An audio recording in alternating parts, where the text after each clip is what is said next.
ओम नमः शिवाय। नमस्कार दोस्तों, आज मैं आपको सोमवार व्रत की कथा सुना रहा हूँ। अमरपुर नगर में एक धनी व्यापारी रहता था। दूर दूर तक उसका व्यापार फैला हुआ था।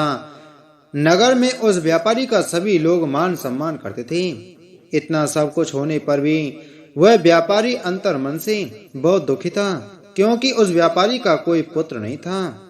दिन रात उसे एक ही चिंता सताती रहती थी। उसकी मृत्यु के बाद उसके इतने बड़े व्यापार और धन संपत्ति को कौन संभालेगा। पुत्र पाने की इच्छा से वह व्यापारी प्रति सोमवार भगवान शिव जी की पूजा व्रत किया करता था। सायंकाल को व्यापारी शिव मंदिर में जाकर भगवान शिव के सामने घी का दीपक जलाया करता था। उस व्यापारी की भक्ति देखकर एक दिन पार्वती जी ने भगवान शिव से कहा, हे प्राणनाथ, यह व्यापारी आपका सच्चा भक्त है। कितने दिनों से यह सोमवार का व्रत और पूजा नियमित कर रहा है। भगवान आप इस व्यापारी की मनोकामना अवश्य पूर्ण करें।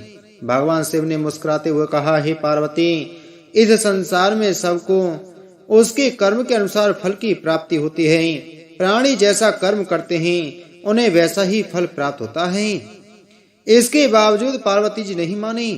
उन्होंने आग्रह करते हुए कहा, नहीं प्राणनाथ, आपको इस व्यापारी की इच्छा पूरी करनी ही पड़ेगी। यह आपका अनन्य भक्त है। प्रति सोमवार आपका विधिवत व्रत रखता है और पूजा अर्चना के बाद आपको भोग लगाकर एक समय भोजन ग्रहण करता है। आपको इसे पुत्र प्राप्ति का वरदान देना ही होगा।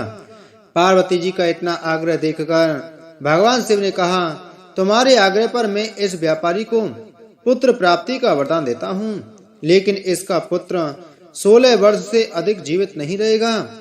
उसी रात भगवान शिव ने स्वप्न में उस व्यापारी को दर्शन देकर उसे पुत्र प्राप्ति का वरदान दिया और उसके पुत्र के 16 वर्ष तक जीवित रहने की बात भी बताई। भगवान के वरदान से व्यापारी को खुशी तो हुई, लेकिन पुत्र की अल्पायु की चिंता ने उस खुशी को नष्ट कर दिया। व्यापारी पहले की तरह सोमवार का विधिवत व्रत करता रहा। कुछ महीने पश्चात उसके घर अति सुंदर पुत्र उत्पन्न हुआ। पुत्र जन्म से व्यापारी के घर में खुशियां भर गईं। बहुत धूमधाम से पुत्र जन्म का समारोह मनाया गया। व्यापारी को पुत्र जन्म की अधिक खुशी नहीं हुई, क्योंकि उसे पुत्र की अल्पायु के रहस्य का पता था। यह रहस्य घर में किसी को नहीं मालूम था। विद्वान ब्राह्मणों ने उस पुत्र का नाम अमर रखा। जब अमर 12 वर्ष का हुआ तो शिक्षा के लिए उसे वाराणसी भेजने का निश्चय हुआ। व्यापारी ने अमर के मामा दीपचंद को बुलाया और कहा कि अमर को शिक्षा प्राप्त कराने के लिए वाराणसी छोड़ आओ। अमर अपने मामा के साथ शिक्षा प्राप्त करने के लिए चल दिया।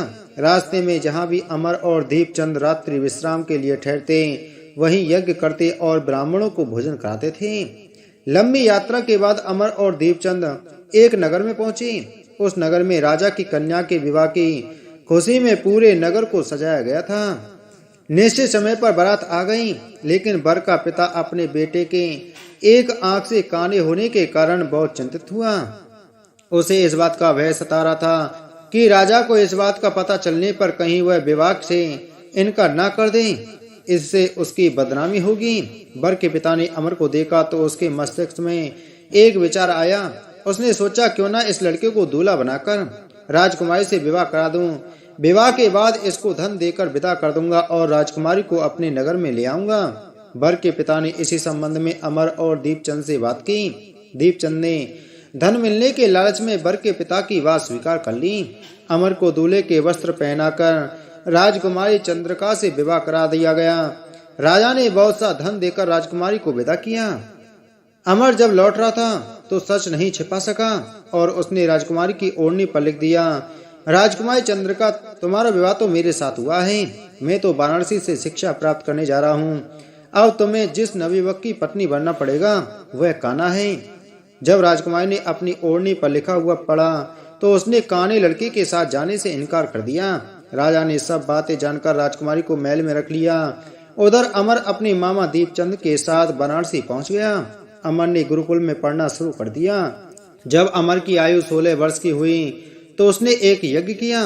यज्ञ की समाप्ति पर ब्राह्मणों को भोजन कराया और खूब अन्न वस्त्र दान किए। रात को अमर अपने शयन कक्ष में सो गया। शिव के वरदान के अनुसार शयनावस्था में ही अमर के प्राण पखेरु उड़ गए। सूर्योदय होने पर मामा अमर को मृत देखकर रोने पीटने लगा। आसपास के लोग भी एकत्रित होकर दुख प्रकट करने लगे। मामा के रोने बिलाप करने के स्वर समीप से गुजरते हुए भगवान शिव और माता पार्वती ने भी सुने। पार्वती जी ने भगवान से कहा, प्राणनाथ, मुझसे इसके रोने के स्वर सहन नहीं हो रहे हैं। आप इस व्यक्ति के कष्ट अवश्य दूर करें। भगवान शिव ने पार्वती जी के साथ अदृश्य रूप में समीप जाकर अमर को देखा तो पार्वती जी से बोले, पार्वती, यह तो उसी व्यापारी का पुत्र है। मैंने इसे 16 वर्ष की आयु का वरदान दिया था, इसकी आयु तो पूरी हो गई है।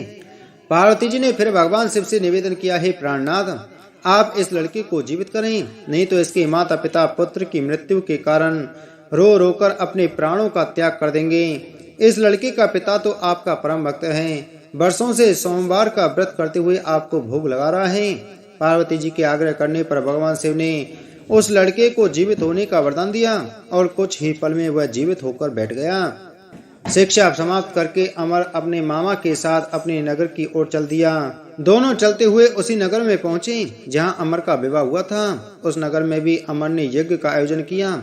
समीप से गुजरते हुए नगर के राजा ने यज्ञ का आयोजन देखा। राजा ने अमर को तुरंत पहचान लिया।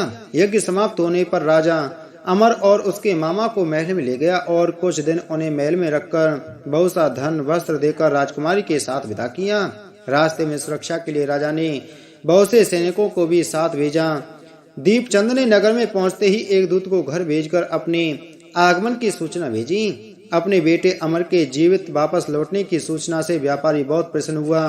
व्यापारी ने अपनी पत्नी के साथ स्वयं को एक कमरे में बंद कर रखा था। भूखे प्यासे रहकर व्यापारी और उसकी पत्नी बेटे की प्रतीक्षा कर रहे थे। उन्होंने प्रतिज्ञा कर रखी थी कि यदि उन्हें अपने बेटे की मृत्यु का समाचार मिला तो दोनों अपने प्राण त्याग देंगे। व्यापारी अपनी पत्नी और मित्रों के साथ नगर के द्वार पर पहुंचा। अपने बेटे के विवाह का समाचार सुनकर पुत्र वधू राजकुमारी चंद्रिका को देखकर उसकी खुशी का ठिकाना न रहा।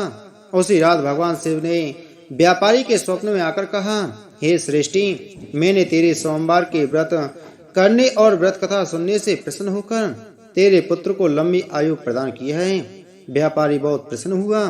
सोमवार का व्रत करने से व्यापारी के घर में खुशियां लौट आईं।